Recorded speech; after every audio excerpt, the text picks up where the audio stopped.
Hyo-ri was lying in a hospital bed, holding her mother's hand. She looked into her mother's eyes and whispered, "I'm sorry, Mom, I made you scared." "I was scared too." Her mother smiled softly and hugged her tight. They stayed in each other's arms for a long moment. Hyo-ri had been sick for a while, and everyone knew she had a brain tumor. Later, her mother went to pick up some medicine from the pharmacy because they were going home soon. While her mom was gone, Hyo-ri sat on a long bench in the waiting area with her aunt. Her aunt smiled and said, "I'm so glad you and your mom made up and are happy again." Hyo-ri nodded. "Yes, Mom said she will stay with me in the village from now on." Her aunt clapped her hands. "That's wonderful." But then, without thinking, her aunt blurted out, "Did your mom also tell you about building a house?" Hyo-ri's eyes widened. "House? What house?" Her aunt froze. She looked nervous and tried to change the subject. Nothing. I'm in charge of cooking, so I'm just talking about kitchens, haha." Hyo-ri didn't fall for it. "Auntie, tell me." Her aunt sighed. "All right, don't get mad. I'll explain." She started telling the story just as Hyo-ri's mother came back with the medicine. Her mom noticed the unhappy look on Hyo-ri's face. "What's going on?" she asked. "I heard you're planning to renovate some old empty house," Hyo-ri said. Her aunt laughed. "Oops. I told her everything. It turned out the house was very old, with no doors, no other houses nearby, and it had been empty for decades." "Let's go see it," Hyo-ri said quickly. "You can go later," her aunt replied. But Hyo-ri grabbed her mother's hand. "No, let's go now. I want to see this fancy house everyone talks about." They walked together toward the place. As they got closer, her mom said, "We're almost there, but let's rest today."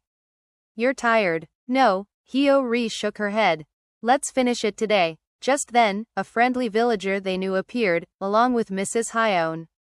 The villager waved and said, "Come on, get in the car with us. We're going to see the house right now." Hyo-ri's eyes lit up. She squeezed her mom's hand, ready for an adventure. When Hyo-ri finally arrived at the house, she stopped in her tracks. Her eyes grew wide. "Is this real?" she asked in surprise. A villager who had come along grinned and said, "It feels so exotic here." Hyo-ri's mom tilted her head. "Exotic? You mean the view?" But the villager made things even more confusing. "Well, there are many wild boars in the mountains, and stray dogs too. The only thing missing is lions. If we put a lion here, it would be just like the Serengeti." Hyo-ri blinked. She wasn't sure if that was supposed to be funny or scary. Just then, Jung-sok arrived. "Why are you all here?" he asked. "I came because the district office is doing an inspection." Ji-in, Hyo-ri's mom, smiled cheekily and said to someone nearby, "Well, I'm doing an open house right now, for every old, unrenovated place in the neighborhood." She laughed, but Hyo-ri didn't join in. That night, they stayed in a small van, parked near the house, because they had nowhere else to sleep. It was dark and quiet outside, but inside the van, Hyo-ri and her mom were still arguing.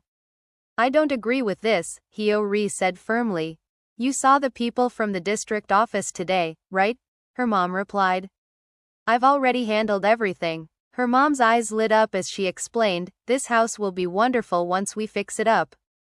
But Hyo-ri crossed her arms. "It's still just a mountain behind another mountain. It's hard enough to find this place now. How will people visit us?"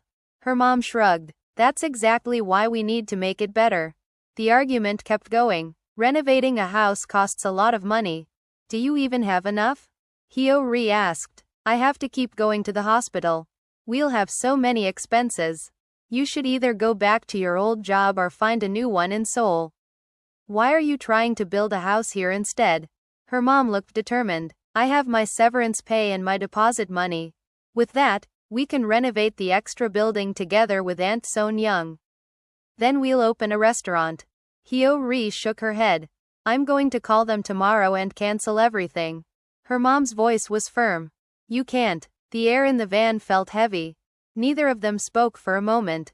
The tension was still there when, suddenly, Bo Hyeon appeared outside the van, breaking the silence.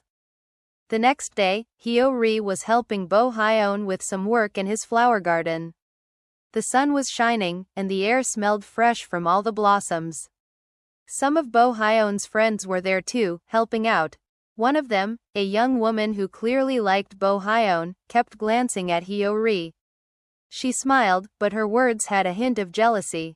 Hyo-ri, you're like a greenhouse plant, she said. If a greenhouse plant became a person, it would be a bookworm. Hyo-ri tilted her head and replied calmly, I'm not a greenhouse plant. I'm foxtail grass, a wild plant that should grow freely. But my mom wanted to raise me well. She couldn't put me in a greenhouse, though. She didn't know I was drowning and running out of oxygen. I'm just like foxtail grass. Another friend of Bo Hyeon's, a cheerful young man, grinned. Wow, you're cool, Hyo-ri. The way you speak makes it clear, you must have studied medicine before. The young woman didn't stop.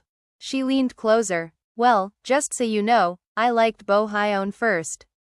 What about you, Miss Foxtail? Hyo-ri gave a small smile.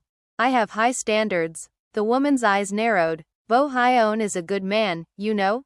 I know, Hyo-ri answered without hesitation. That's why I'm considering liking him. What Hyo-ri didn't realize was that Bo Hyeon had walked up behind them and heard the whole conversation. His eyes widened slightly, but he stayed quiet. The cheerful young man looked at Bo Hyeon and laughed. Wow, you're one lucky guy. Bo Hyeon quickly waved his hand. Stop joking and finish the rest of the work, he said, though a small smile tugged at his lips. The group went back to planting flowers, but there was a new kind of quiet between Hyo-ri and Bo Hyeon, like a secret that only they shared.